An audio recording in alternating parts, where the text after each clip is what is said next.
Bienvenue, mesdames et messieurs, dans Politicien, votre rendez-vous politique. Le geste était attendu. Le président Paul Biya du Cameroun l'a fait. Il vient de gracier 289 détenus présumés coupables de diverses infractions commises en marge de la crise anglophone. Comment comprendre le geste du président camerounais? Où en est-on par rapport à la résolution de la crise dite anglophone au Cameroun? Quelles sont les pistes pour sortir définitivement de cette crise qui ne fait qu'abîmer l'unité du Cameroun?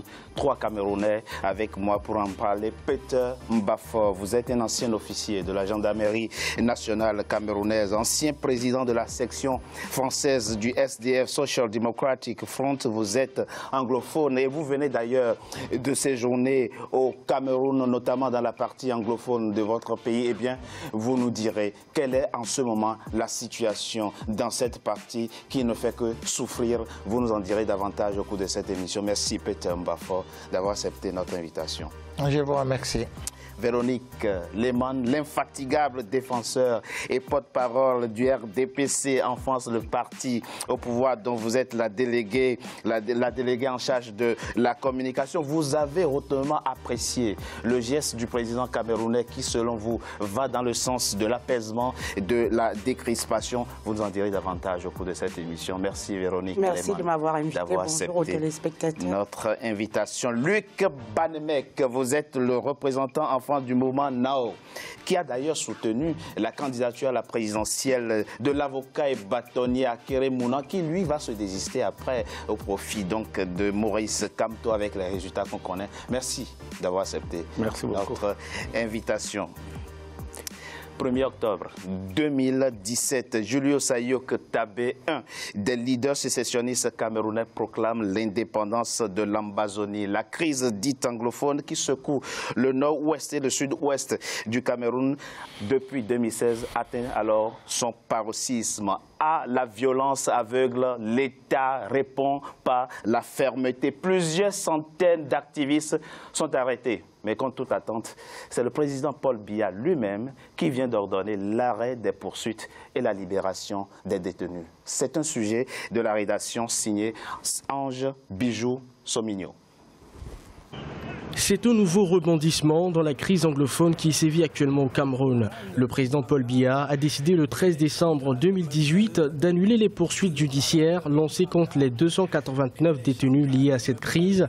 Ce décret pris par le président camerounais aura permis de libérer environ 210 séparatistes anglophones sans pour autant compter certains de leurs leaders. Il s'agit notamment de Sisiku Julius Ayuk Tabé, leader du Southern Cameroon National Congress et président autoproclamé de l'Ambazonie. Arrêté le 5 janvier 2018 au Nigeria, ce dernier avait été extradé au Cameroun puis écroué.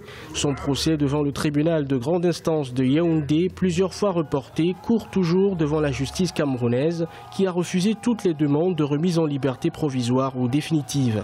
Le président de la République qui privilégie le dialogue, la concertation, qui est convaincu de ce que seule la politique de la main tendue, en dépit de tout, pourrait permettre la résolution pacifique de ce problème. Le chef de l'État a donc décidé que tous ceux qui, d'une manière ou d'une autre, n'ont pas vraiment les mains trempées dans du sang, mais qui à leur insu ont été instrumentalisés par les fauteurs qui sont basés pour la plupart à l'extérieur, il a estimé que ceux-là devaient donc bénéficier de la grâce présidentielle et qu'on leur donne donc toutes les chances possibles et imaginables pour accepter donc le désarmement, la démobilisation et la réinsertion. Cette mesure prise par le président Paul Biya intervient 2 semaines après la création d'un comité national de désarmement et de réintégration des groupes armés dans le nord et le sud-ouest du pays. Un acte salué par plusieurs acteurs politiques et de la société civile du Cameroun, mais avec le sentiment dominant qu'elle ne permettra pas de mettre un terme au conflit dans les régions anglophones.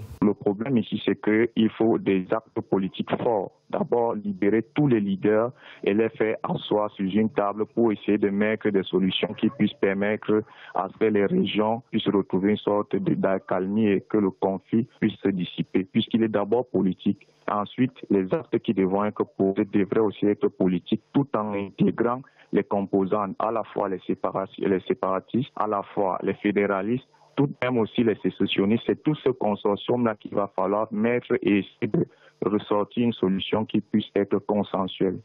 Depuis fin 2017, les deux régions anglophones du Cameroun traversent une période de crise sociopolitique. Des dizaines de séparatistes ont pris les armes pour en finir avec ce qu'ils estiment être la marginalisation de la minorité anglophone du Cameroun. Résultat, des affrontements entre soldats déployés en nombre et ces séparatistes regroupés dans la forêt équatoriale s'y produisent très régulièrement. Plus de 200 membres des forces de défense et de sécurité camerounaises auraient perdu la vie dans ce conflit, ainsi que plus de 500 civils selon le groupe de réflexion internationale Crisis Group. Ce conflit, qui continue de prendre de l'ampleur, a déjà forcé plus de 437 000 personnes à fuir leur domicile dans ces régions, selon l'ONU. Messieurs, dames, cette émission n'aura aucun intérêt si elle consiste à répéter tout ce qu'on a déjà entendu ou à s'invectiver.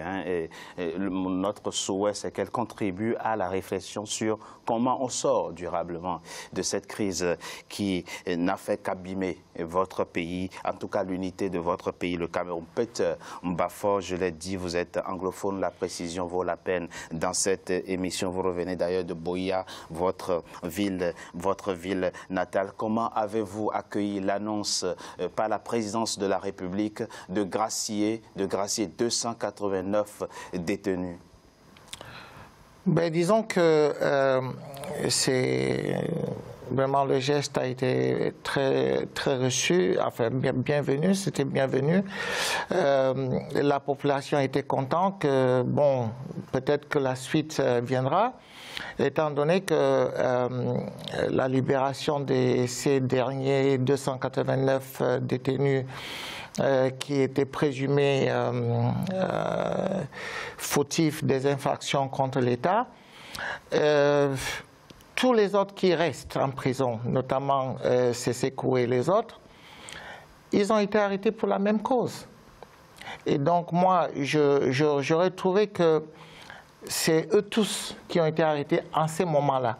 Parce qu'il y a des criminels qui sont dedans, qui sont d'origine anglophone, mais qui ne sont pas, on ne peut pas les considérer comme les aïeux qui sont plutôt du côté de, je peux dire, sécessionnistes. Voilà. Donc ils auraient dû libérer, parce que s'il faut tenir une conférence des réconciliations, oui, c'est avec les gens qui sont des auteurs ou bien qui ont commencé. Alors, vous nous expliquez quoi, M. Mbafor? Il y a aujourd'hui encore dans les prisons des détenus qui n'ont rien à voir avec les crimes commis en marge de la crise. C'est ce que vous nous expliquez? Ben, il y a quelques anglophones qui sont notamment des prisonniers criminels. Ce ne sont pas des... C'est des prisonniers de droit commun, ils ne sont pas liés à la crise anglophone? Non. Mais ceux qui sont liés, franchement, qui pouvaient faire réjouir toute la région du Nord-Ouest et le Sud-Ouest, ce sont des personnalités comme BBC Mancho. Vous avez par exemple Julius Ayuk-Tabé. Julius Ayuk-Tabé. Qui va être libéré là. La première, oui. BBC passe avant les Seseko, parce que c'est lui qui avait amené la révolution du... On a appelé ça des Coffin Revolution. C'est lui qui avait commencé à réclamer qu'il nous fallait des hôpitaux, il nous fallait des routes, il nous fallait les écoles et tout, avant que les Seseko sont venus bien après. De toute façon, les autorités camerounaises, en tout cas le ministre Joseph Betty Assomo a déjà indiqué qu'après l'annonce de la grâce présidentielle, chaque tribunal a maintenant le temps d'organiser la sortie des prisonniers dont on a rendu public la liste. Il n'y a pas un jour où tout le monde va sortir en même temps, que ce soit le tribunal de Yaoundé, de Douala, de Kribi et autres. Il y a un temps effectivement pour organiser la sortie de ces détenus. Véronique Lehmann, vous avez salué un geste d'apaisement, une main tendue, inespérée. Ben écoutez, c'est un geste d'honneur, d'un homme d'honneur qui est le président Paul Biya, qui a donné beaucoup de bonheur à ses familles qui ont reçu, pour certaines, si je reprends certains de leurs propos, un beau cadeau de Noël. C'est important de savoir que le président Paul Biya, lors du discours de son investiture, avait promis une main tendue, avait promis de faire un geste d'apaisement, de dialogue. Et ça s'inscrit effectivement dans la continuité de l'homme, de ses promesses, qu'on le veuille ou pas. C'est quelqu'un qui fait des promesses, qui a entendu les frustrations, comme il a dit. Ce sont des enfants du Cameroun. Quel que soit ce qu'ils ont fait, le président Paul Biya sait que ce sont des enfants du Cameroun et il est conscient que le Cameroun ne peut pas se développer sans ses enfants, sans leur participation, sans la participation de leur famille. Donc j'ai envie de dire, c'est un geste d'apaisement, étant donné qu'on ne peut pas résoudre ce problème, cette crise de manière durable, sans passer par le dialogue, par la pacification. Donc pour moi, c'est un geste de sagesse qu'il faut saluer, quoi qu'on dise, quoi qu'on en pense. Luc Banemek, effectivement, comme le dit Madame Véronique Lehmann, ce geste intervient à quelques petites minutes après la prestation de serment du président Paul Biya. Geste d'apaisement, main tendue, dit Madame Lehmann, un geste que vous aussi vous saluez, je rappelle. Mon candidat à Kerimona, que je représente, et puis la plateforme pour le salut de la République, ont toujours dit, ce qu'on dit en anglais, ballot box, no bullet, c'est-à-dire qu'on préfère l'urne, pas l'arme, pas de cartouche. Donc, tout ce qui tend vers la paix est prénable. Mais nous pensons que, il y a des préalables. Est-ce que vous l'attendiez, ça, ce geste? Est-ce que vous l'attendiez? Est-ce que ça vous a surpris? Non, nous voulons la paix. Tous les Camerounais veulent la paix. Oui. Et parce qu'ils veulent la paix, il y a un problème à résoudre. Est-ce qu'en libérant ces 289 personnes, les gens sont sortis du maquis? On ne sait pas. Mais je pense qu'il faut s'asseoir sur la même table et savoir qu'est-ce qu'on doit faire pour sortir le Cameroun de sa difficulté. Monsieur Banemek, excusez-moi, ce que je veux dire, je ne vous demande pas qu'est-ce qu'on fait après. D'accord. Je vous parle du geste en lui-même, c'est très important. Le geste, parce que là, on est en train de parler, il faut mesurer le prix politique et le prix social aussi. On est en train de parler de 289 détenus qui ont été incarcérés pour des crimes commis, parce qu'ils ont commis des crimes. Il y a des victimes, hein. Ces gens ont fait des victimes, enfin, je suppose, hein, sinon ils ne seraient pas en prison. Et là, le président de la République décide de leur accorder la liberté. Il y a un prix politique derrière. Est-ce que on en est au moins tous conscients ici, avant qu'on ne s'interroge dessus, qu'est-ce qu'on fait après? Oui, effectivement, j'ai dit, tout ce qui tend vers la paix est prénable. Oui. Le problème, est-ce que les 289 personnes ont vraiment tué?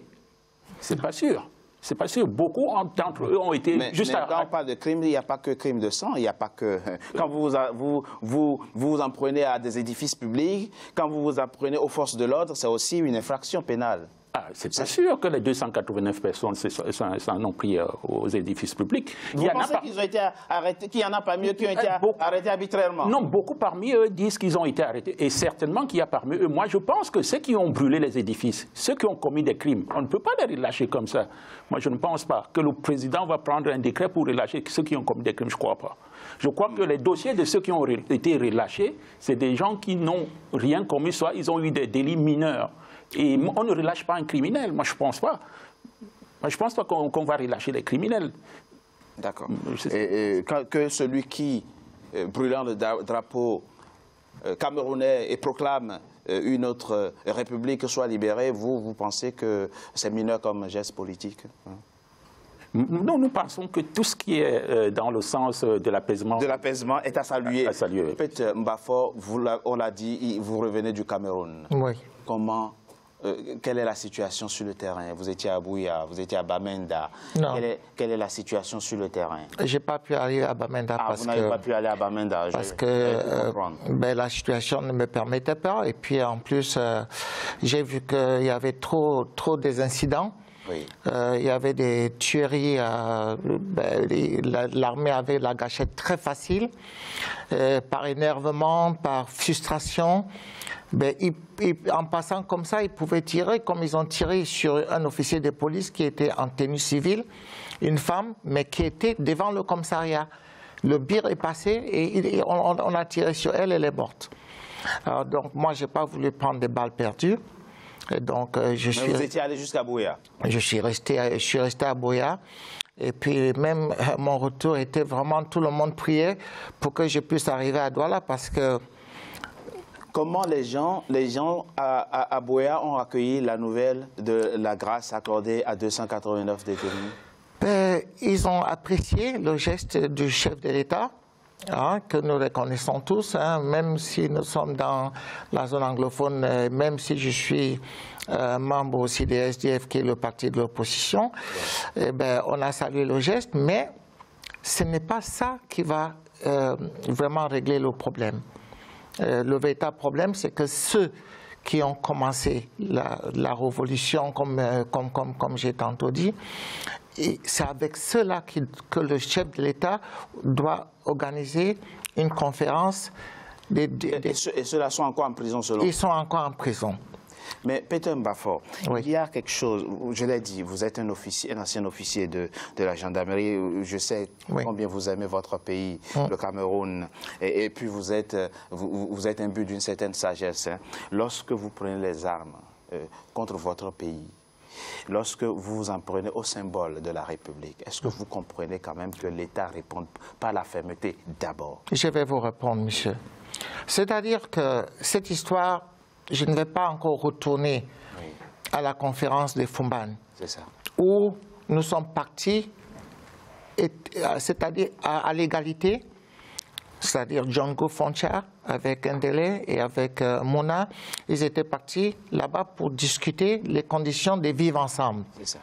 Ben, vivre ensemble, on a dit, bon, on va rester en tant qu'État et on allait bénéficier de notre Parlement, avec notre ministère, avec nos ministres, avec notre gouvernement, mais on va travailler ensemble.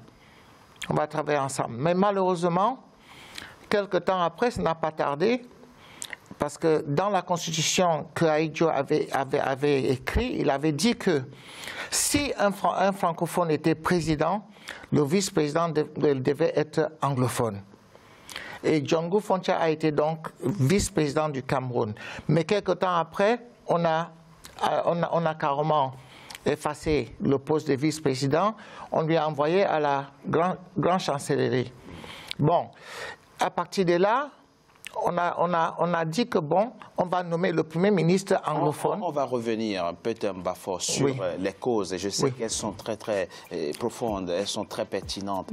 Les causes de la crise qui secoue le nord-ouest et le sud-ouest de votre pays. Le Cameroun, ce sera dans la deuxième partie. Véronique Lehmann, Peter Mbafor vient de le dire. À Buea, vous avez des militaires camerounais qui ont la gâchette facile, dit-il. Moi, je n'y étais pas, donc on ne peut pas savoir, mais pourquoi pas, on le croit quand il est dit. Et puis, il n'est pas le seul à critiquer, à stigmatiser l'usage excessif de la force par l'armée camerounaise. Je rappelle quand même, avant de poser ma question, que près de 200 soldats camerounais ont perdu la vie pendant cette crise.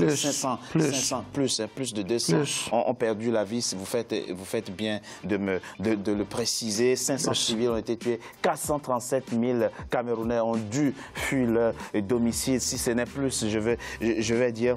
Et là, vous avez de vos compatriotes qui sont écœurés par l'usage excessif de la force. Est-ce qu'on peut dire qu'effectivement, le pouvoir a un peu exagéré dans la réponse à apporter effectivement à ceux qui sont pris à l'État et à la République? Monsieur Togbé, vous me posez la question. Je sais que vous n'êtes pas militaire. Nous sommes sur un plateau de télévision en France. Notre compatriote vient de Buea. Il a décrit un peu ce qu'il a vu. Moi, je voudrais vous faire un parallèle de toute société lorsqu'on s'attaque à l'État, à des édifices publics, à des personnalités, parce qu'on vient de parler de 200 militaires camerounais. Rappelons aussi qu'il y a des sous-préfets, des personnalités qui ont été tuées, décapitées, et même des Camerounais. Donc l'heure est grave. Je pense que nous devons éviter des polémiques et essayons de trouver des solutions.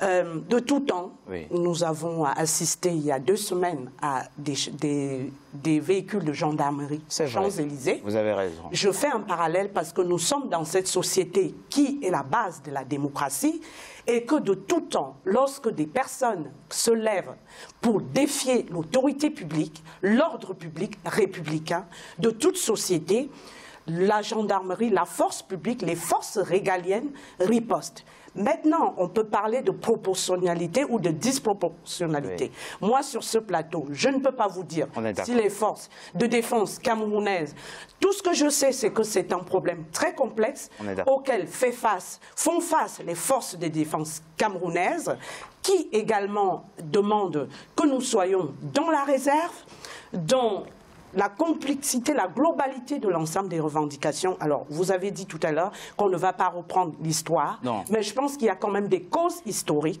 dans cette crise, des causes institutionnelles, judiciaires. Rappelons quand même que des revendications d'avocats qui étaient judiciaires, la traduction de l'OADA, on est passé aux enseignants, ensuite on est passé à des personnes qui revendiquaient une ancienne république appelée Ambazouni. Mais je vous propose qu'on revienne justement. Et que tout ça n'a pas que des causes endogènes, qu'il y a aussi des causes exogènes. C'est très important. Ça interroge l'Afrique, le partage spatial et les délimitations des frontières de l'Afrique et du respect des engagements, comme il a dit, lors du partage du Cameroun, de l'histoire du Cameroun et des différentes constitutions qui ont été prises. Donc tout ça demande que nous soyons un peu plus conséquents et un peu plus... Tout à fait, vous êtes unanime sur un point.